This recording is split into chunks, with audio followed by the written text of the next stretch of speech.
it's a good news segment. You know, the two Michaels are back. Did this surprise you when you found out?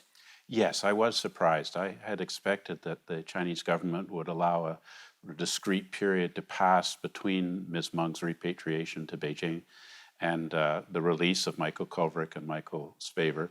I think that, you know, the fact that the Chinese basically blindsided the Canadian government by saying that Michael Kovrig and Michael Spavor would be returned simultaneously the same day as Ms. Meng was sent back really was a sign that the Chinese government wanted to establish a kind of moral equivalence between Canada's responding to the Chinese extradition request and their picking Michael Kovrig and Michael Spavor off the streets and subjecting them to over 1,000 days of brutal prison hell for no perceivable reason. In other words, they've never articulated or provided any proof that Kovrig and Spavor have committed any crimes against any of the laws of China. So I was delighted that they came back.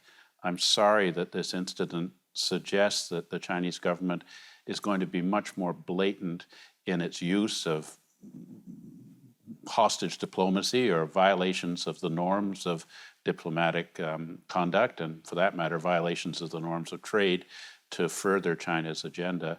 And in a way, it indicates how little respect they have for Canada that they wouldn't even make a pretense that there was any legitimacy to Kovrig and Spavor's being held in Chinese prison, except to pressure the Canadian government to effect an early release of Ms. Meng.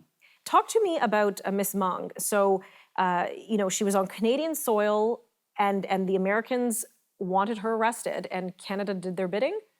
I think the puzzling thing about it was that in August of 2018, the U.S. put out a warrant for Ms. Meng's arrest on serious charges of fraud, that she had deceived the Hong Kong and Shanghai Bank about the status of a company, Skycom, that was doing business with Iran, that claiming that this company, Skycom, was not associated with Huawei, whereas in fact it's a fully owned subsidiary of Huawei, and it's been pretty well established. So she basically lied to the banks, Hong Kong Shanghai Bank and another bank, to get them to extend credit to Huawei in violation of the U.S.'s sanctions against Iran. So exposing those banks to the risk of being found out to be violating the Iran sanctions and thereby banned from the U.S. banking system, which would, of course, be devastating for an international bank like the Hong Kong and Shanghai Bank.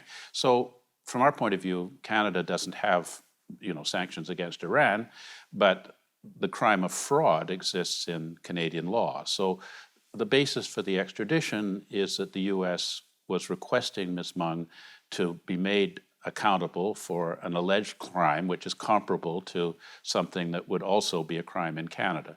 And so that was the basis for her being detained, so that Canada could establish that the U.S. extradition request was in accordance with the terms of our extradition treaty. And, she then appealed extensively. But the real mystery of the thing is, why would the Chinese government, who monitors the travel of senior people like Ms. Meng, allow her to set foot in Canada, knowing that Canada has a very active extradition treaty with the U.S.? I'm going to pause you there. We've got to cut to commercial, but we're going to be right back. We'll see you in a moment.